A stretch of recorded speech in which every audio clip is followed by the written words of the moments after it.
You're listening to New Churches Podcast, a production of Send Network on newchurches.com. We discuss all things church planting. If you're looking to take your next step toward multiplication, you're in the right place. Newchurches.com provides relevant and reliable resources for church planters, church multipliers, and disciple makers. Our growing library features pastors, planters, and church leaders like Ed Stetzer, David Platt, Trillia Newbell, Christine Hoover, Dahadi Lewis, Trevin Wax, and many others.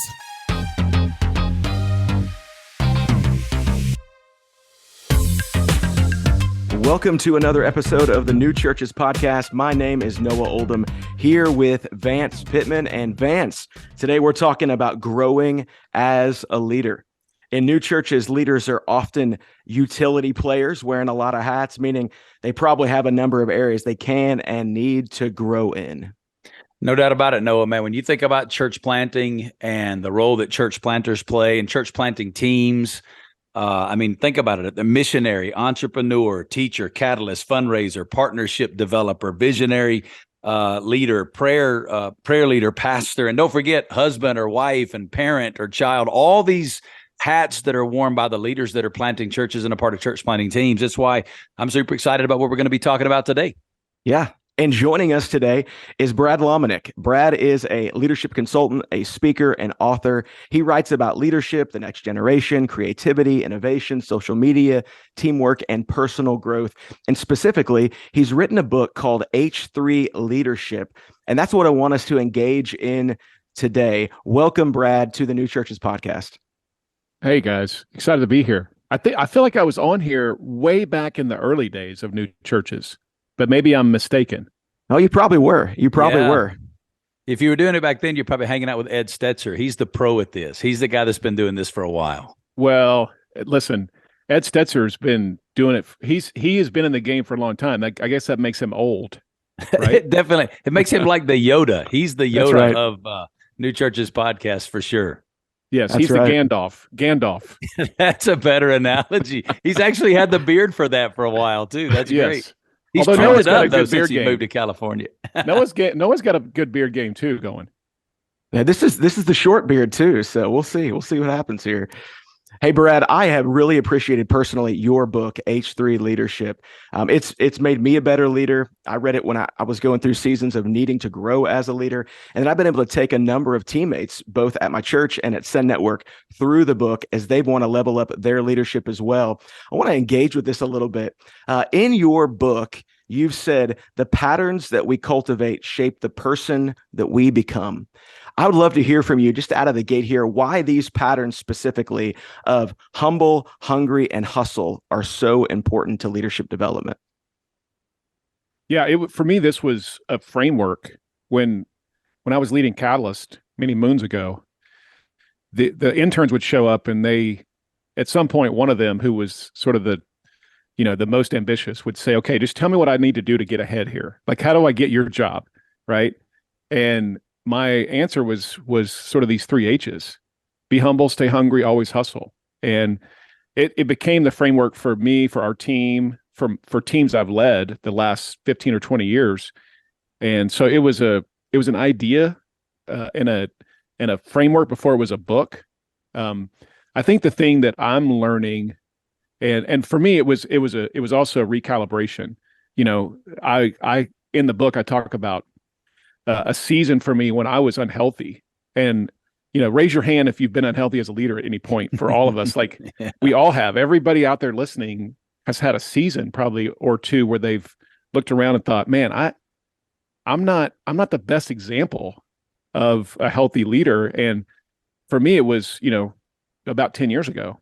And so this idea was a recalibration for me of what are the habits, what are the buckets, the framework, but then what are the habits I need to put in place that hopefully are going to get me, to the finish line and be able to finish the race well, compared to sort of just like limping into the fourth quarter and looking around and seeing all kinds of bodies in the ditch that I've left behind. And, the classic case of we can be really successful as leaders. We can grow organizations, we can grow churches, we can be up and to the right, the way we measure our success. But but in terms of wait, like how are the people closest to us? How are they doing? And so there's a lot of, I think, habits in the book that will help people stay on point. And again, books come out of pain points, and that was true for me. I was trying to write this to help me actually like get to the finish line. Brad, in the book, you talk about these 3 H's, and for the sake of our listeners, maybe that hadn't had a chance to get the book, I highly recommend it if you haven't. You kind of give us a broad brush of those 3 H's and what those are. Yeah. Well, humble is the first one. Be humble, and I think we know what that means. The premise of self-awareness and really like leading yourself is for me the essence of the posture of being a humble leader. Hungry really comes back to the idea: am I going to continue to get better? Am I going to continue to grow as a leader? And when you think about hungry, I'm thinking more about the where am I going, like, and ambition is part of that, the sense of curiosity, and then hustle is how do I get there? So hustle for me is the execution part. And the thing about hustle that so many of us we get confused on is we think it's all about, well, am I willing to work my guts out? Is it about hard work? Yes. So it is about work ethic, but it's also about rest ethic. You have to have a framework of work ethic and rest ethic. And so in the hustle section, I've got several chapters on collaboration, margin, Sabbath, because that's the biblical perspective to me of hustle. If it's only about you working your guts out, you're redlining your life, you're all about yourself, that's a worldly definition of what hustle should be. So those are the 3. And here's the thing, like, I know a lot of leaders who have a ton of hustle but no humility. So it is all about them. And then I know a lot of leaders who have a ton of humility but have no hustle. Wow. And this is why the 3 legs are so important, because I can get one of these right, but if I'm out of balance on the other 2, then I'm probably not going to be the best version of the leader I want to be. That's so good. Vance, you've helped plant over 80 churches in the West alone over the last 22 years.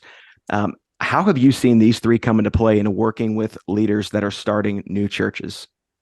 Well, what I love is how, Brad, you just described it kind of like a 3-legged stool, and that's really what it is. Without any one of these legs, it's falling over.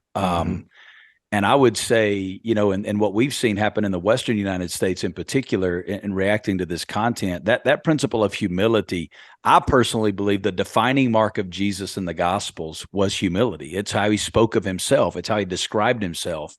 That humility that's about a dependence on the Father, a sure self-awareness about who he was and being sent on mission from the Father to accomplish the Father's will. When I've looked at church planters in particular in the Western United States, the defining mark of, and I hate to even use this word, but success. And I mean, when I talk about success, I'm talking about the real bearing of kingdom fruit that lasts, is that issue of humility. Everything else flows out of that.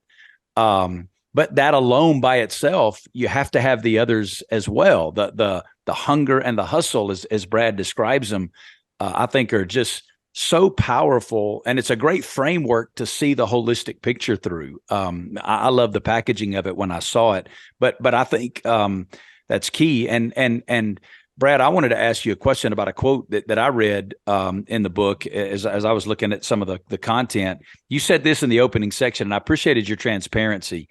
Somewhere along the way, I had erased the line between me and the organization I was leading.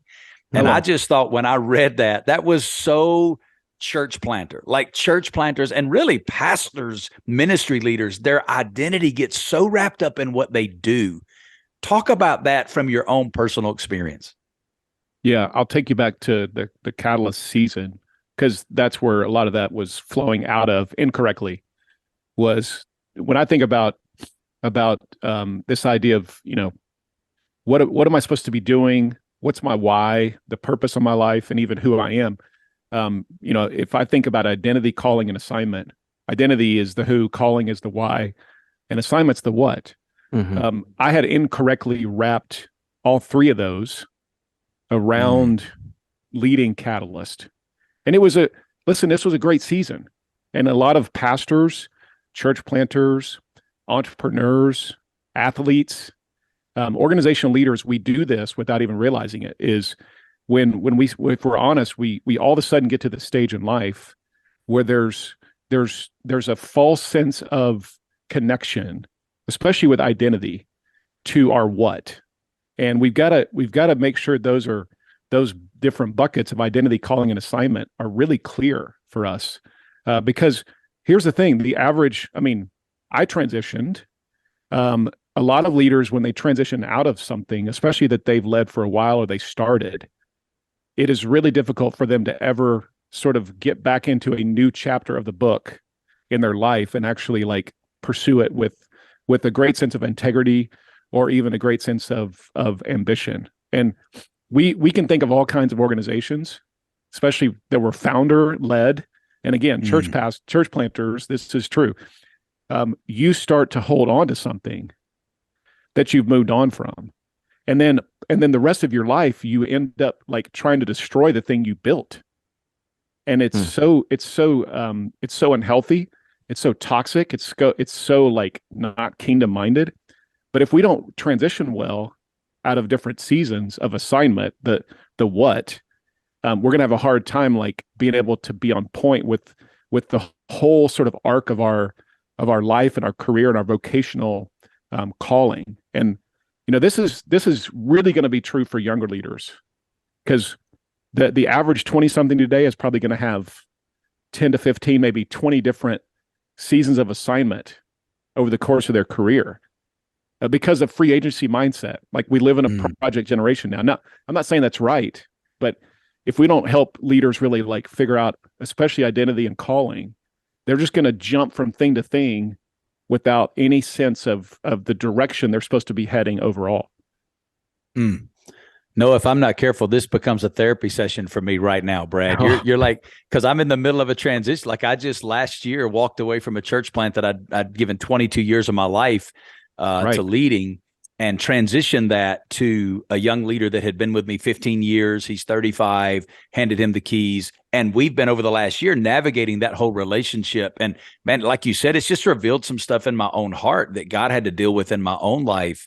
Because it's so easy to let your identity get wrapped up in what you do instead of who you are in Christ. And it's what I so appreciated about some of the language. And I also appreciated you talked about it, that this isn't just like a destination we reach. It's more a posture we cultivate. This is a lesson we have to learn over and over and over. To talk about that a little bit. Mm-hmm. Well, and I mean, listen, again, this is out of pain points. So the challenge for me, and I'll go back to Catalyst, the season of leading Catalyst. When I knew that it was time to transition, I was in London with actually like a transition coach, which was really helpful. And we were walking along the Thames River, having a coffee on a morning in the fall of 2013. And I said, what are we doing today? Because we sort of had a plan. I was over there for a couple of weeks. He said, we're killing Callous Brad. I was like, well, that sounds like not fun.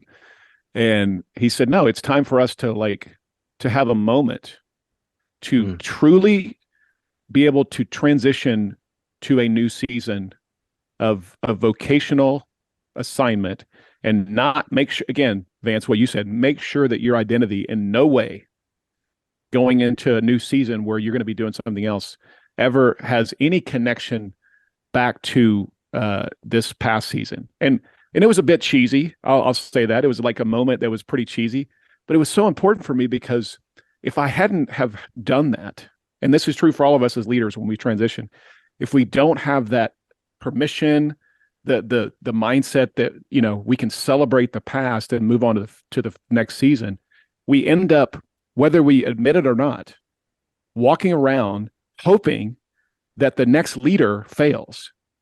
Because all of a sudden people will start to say to me, oh, Lomenick, man, it was so much better when you were there. Would you please come back? And that is intoxicating and dangerous, Compared to people said that, if they would have said that, I could have said, well, thank you, but don't give me, I don't need any of that. And this is a classic challenge in every kind of organization. And it's so important that we get these right, because if not, we're spending, the rest of our life feeling like we're on the JV team, and we're just looking for any kind of validation that will tell us that we still matter.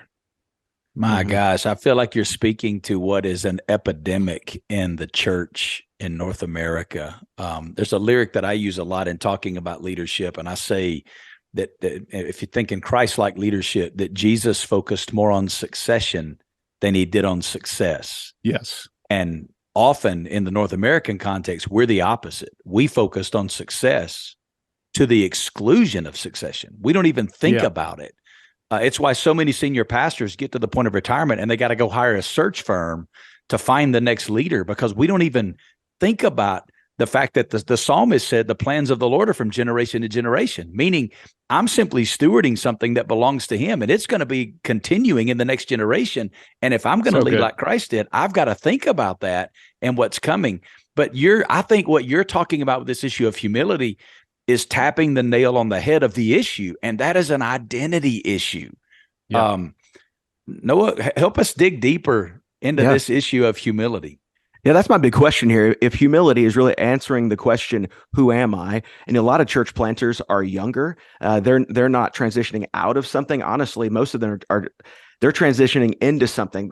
They're thankful to leave youth ministry. They're thankful to leave another job and hit the big show in many of their minds. How do they discover who they are and get this humility piece right that doesn't set them up for years and years of mistakes because they didn't get it? How do we do that, Brad? How do they answer that question well? Man, good question. I think you guys are the expert on that one. Like, I would say this, it's so much of this goes back to that, you have to be a leader who is leading yourself. You have to be so dialed in on the way God has wired you, the ability to have 100% self-awareness, and then to lead out of that. And let's be honest, again, most of us in life as leaders, if we're honest, we're imposters. We're trying to prove that we belong. We're trying to navigate like a situation and act like we know what we're doing. And most of the time we don't. Listen, you all know as well as I do, like, especially church planters, a lot of times you're flying the plane and you haven't even built it. Yeah. It's not one of those you're building as you fly it. Like, it's not built at all. Like, it's duct tape and MacGyver. And this is the challenge, is that we want to sort of fast forward our sense of that we are the expert, or that we know what we're doing, or that we can rely on our ability to figure it out. And there's both the side of we have fake humility, which is, I don't really know what I'm doing. And then we have real humility, which is, I don't know what I'm doing, but I can figure it out. And based on the way I've been wired and what God's given me, and the season I feel like God's called me into or assigned me into, we're gonna make it work. And this is the premise for me is always that your team already knows it, right? Like, think of all the people that we've worked with. They already know the stuff that's going on. So my job as a leader is to make sure that we're creating like congruency. We're actually creating a sense that we're all leading from the same place, right? And this is the challenge of all leaders, is that we stand up and we paint a picture that's actually not true. So I'm always looking for transparency, vulnerability, authenticity, honesty, and self-awareness when it comes to like this idea of humility. Because more than ever, I want to follow that person today. And the old days, it was fake it till you make it. But anymore, like, young leaders will see right through that. I want to say something to that, Noah, and then Brad, I want to ask you a follow-up question to that issue of transparency. The point I want to make is, I love what you just said, Brad, about false and real humility. Humility is a sense that I can't do this in my own strength, but there's also a confidence that comes through dependence on the Father, knowing that he's called you to this. My favorite church planting verse is 1 Thessalonians 5:24, where Paul wrote this: faithful is he who calls you. And then he said this, and he will also bring it to pass. Meaning, for the church planter that's listening to this, he's not just faithful in the calling. He didn't call you and then go, okay, you figure it out. He's faithful in the bringing to pass. So there needs to be a self-awareness, a humility that apart from him, I cannot do this, but he's called you to this. Mm-hmm. And because he's called you to this, as you continue to live out of your identity in him, he will be faithful to what he's called you to. So good.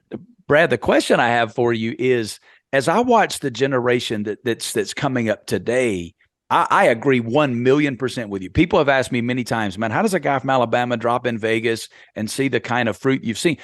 There's a lot of answers to that question, but one of the things is that I'm a very authentic leader. My preaching is very transparent, but there's a difference between transparency and just vomiting for the purpose of manipulation. And I just find with social media and with where people are today, I think some people need to hear the difference between, okay, there's one thing to be transparent. There's something else to just throw everything up and use that as a form of manipulation. Speak to that, if you will. Well, you're right. I mean, and this is the difference between what true humility, true self-awareness, true authenticity is. People have asked me, and I've heard other thought leaders talk about it. Should there be a limit to your authenticity? I would say probably, depending on the context. But I always probably want to lean a little bit further into authenticity and transparency than I might think I should. Because what I'm always thinking about is this helping move the needle in regards to whoever I'm leading, whether it's a staff person or it's a volunteer or it's a congregation? Is it helping me move the needle because now they look at me and go, okay, trustworthy, I'll follow that leader because of what they just shared with me. When what you said, Vance, is true, when you start sharing stuff though that now puts a hesitation into the mind of your staff or your volunteer or your congregation, I think that's the checkpoint where you need to really make sure that people around you are speaking into that and going, yeah, probably too much. And so good. That's now people will say, well, how do I know? Well, you're smart. You'll figure it out.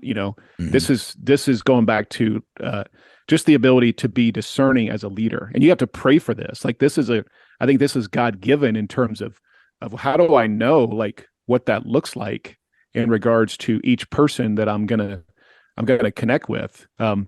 And let me just say this back to what you said earlier about the way God has wired you. And I want to say this is both an encouragement and a challenge. And it doesn't matter if it's a church planter, it's an entrepreneur, it's a CEO. We have a lot of people in the Christian world who are walking into new seasons without any business walking into that season. Meaning this, church planting, I think it's still cool, right? I mean, you could argue that there's a lot of, Noah, you said this earlier, there's a lot of young leaders who see church planting as a way to potentially grow their influence, which I love. Yeah. But you got to make sure you're actually wired. Yes. So good. To be a church planter. This is why the assessments that you all do, the strengths finders, the upfront sort of due diligence is so important, because if you think that you're going to, walk in with just a bunch of passion and no strengths, no wirings to actually go start a church, it's going to be tough sailing, right? And this is so true. And when it comes to calling and assignment, you got to find things that you're both wired with talents by God to do, as well as that you're passionate about. And when you find the talent and passion connection undergirded by God's story, and that's when you That's when you are in the sweet spot. Mhm. But just think American Idol or The Voice. You get somebody on there who they're so passionate about singing, and then you listen to them sing, and you're like, who told you? Yeah. Who told you you were any good? Yeah, right. so good. We have to be really on point with self-awareness as it relates to, am I actually wired? Because I can do it for a little while, but after a while, like you guys are the experts, you're going to flame out because you're not a starter. Perhaps, you might be more of a maintainer or a turnaround person. I'll stop there. So That's good. so good. We're going to continue this conversation in a follow-up episode. But for those who are listening, if you want to hear more about specifically this first subject of humility, check out Brad Lomenick's book, H3 Leadership, and hit us back here in a future episode to the follow-up conversation. You've been listening to the New Churches Podcast, brought to you by Send Network. If you like what you heard, take a few minutes to rate and review us or share this episode with a friend. It's the best way to show your support. To find more reliable resources to start your new church well, visit newchurches.com.